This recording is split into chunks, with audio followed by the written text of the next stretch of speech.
It is Wednesday, June 24th, 2026, and it's about 11:30 in the morning here. I'm in the eastern part of the row here. We're about 50 feet south from the midpoint line of my pasture, and the grass here is quite thick. I kind of chased the sheep out of the shade here because I needed the shade too. I don't have a hat. I lost my hat a while ago. I need to get it back. You can see the grass over there is super thick. I had the sheep in this row here, but I did an experiment where I just left one wire for the cattle, and the sheep didn't respect the wire at all. I was like, well, I need to work on them down in that northeastern corner of my pasture where the pen is. And so this Monday I pinned them up, and I went through them all. I wasn't able to get to many hooves. It was just too hot, but I was able to get all the ram lambs banded, except for two that were very young. I kind of figured out why I wasn't able to band them is the sack is too small. And so let me just show you the tool. If it's still back there, I might have put it away.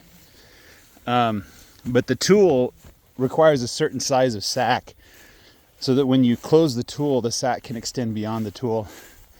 And for the young ones, it just crushes the gonads there. So yeah, I don't have the tool here. But anyway, so when they're too young, I'm not able to do it. And I'm making sure each time I do it that I get both of the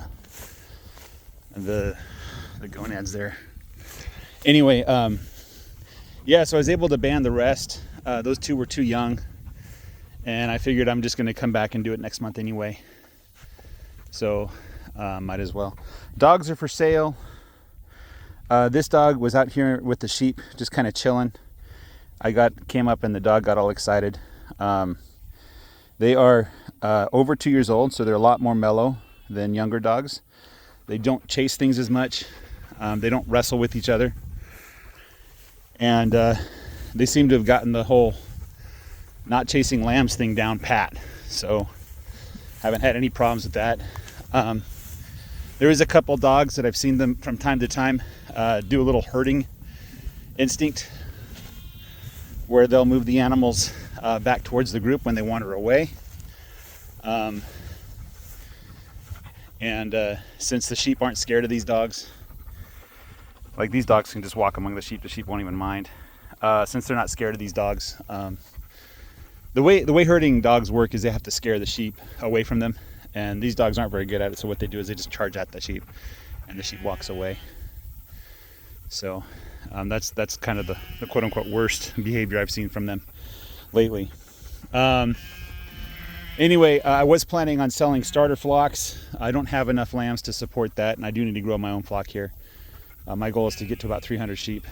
Oh man, I wish I could have gotten to the hooves. On the lambs, the hoof seemed okay. I didn't see any hoof rot or hoof scald on the lambs. I'm sure that some of the adults are doing bad, because I see lots of limping behavior. It's been wet. We've been getting rain pretty much every day for this past week. Monday we got a good rainstorm in the morning. Yesterday we got a good rainstorm in the afternoon. It didn't bring a ton of rain, but it did bring plenty. Enough that I'm not too concerned about rain for the next couple months.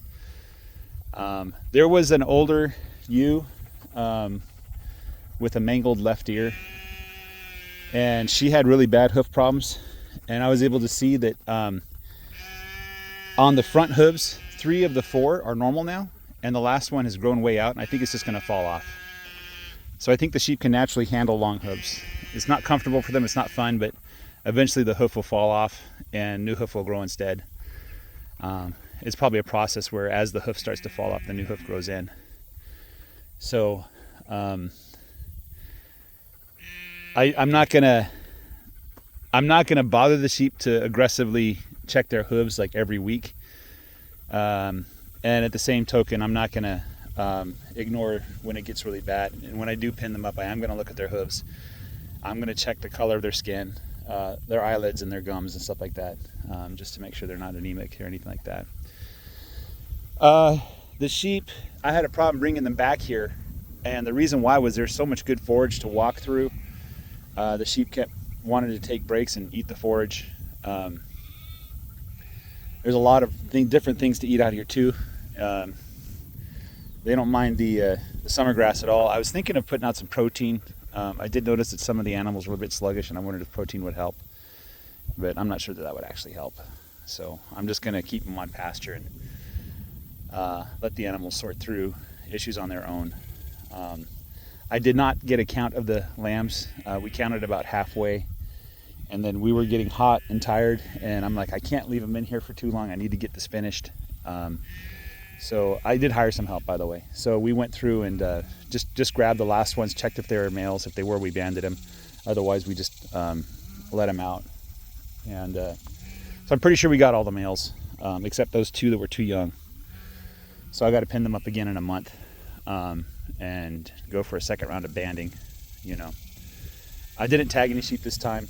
Oh, one thing somebody mentioned is that in the summertime, which goes from about March to November, there's a real risk that if you castrate the animals, the flies will attack at that point. There's some wire here I'm going to fix really quick. So it was recommended to me not to castrate my bulls in the summertime, and the guy just recommended just taking them to market as is. I'll let somebody else deal with it. Somebody who knows how to manage cattle better than I do. And I agreed with that sentiment. I wonder if the same applies to the sheep. That rather than going in and doing intensive things like cutting, things like that, just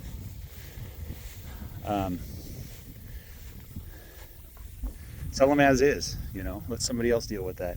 And that's kind of one thing that I'd like to do is rather than bringing the lambs to full size and then finding buyers for them, you know, selling it to a broker or somebody that can actually manage the sheep and has buyers lined up, you know what I mean? So anyway, yeah, right now it's about 85, 88, something like that. It's in the upper 80s. We're in shade now. We weren't in shade a few minutes ago. It is humid. This morning it was about 72 degrees and like 97% humidity, but right before the sun came up. I imagine it's somewhere in the 50 to 60% humidity right now, but it feels nice. There's a cool southern breeze blowing as well. So anyway, not much else to add, just that kind of excitement. I was able to get the bull off. The bull is in the pen right now, and the mama and the bull want to reunite very badly. And I imagine if I tried to bring him to the back 20 using wire, that would be unsuccessful. So what my plan is to probably let the bulls out, either following the sheep or leading the sheep. The bulls are going to eat barely any grass at all, or just sell them. Just now that he's in the pen, just sell them on Monday and be done with them. That's a good option, I think. Might just sell all the bulls. So maybe come Monday, I'll take all the animals out in the back 20. By the way, that dog should not be over there. Somehow he's slipping through the fence. I don't know how she is. But bring all the bulls in and then sell them all. So that's an idea I have. I was planning on selling in June anyway. I think that's the ideal time to sell for me. So guys, you have a great day. Take care and bye-bye.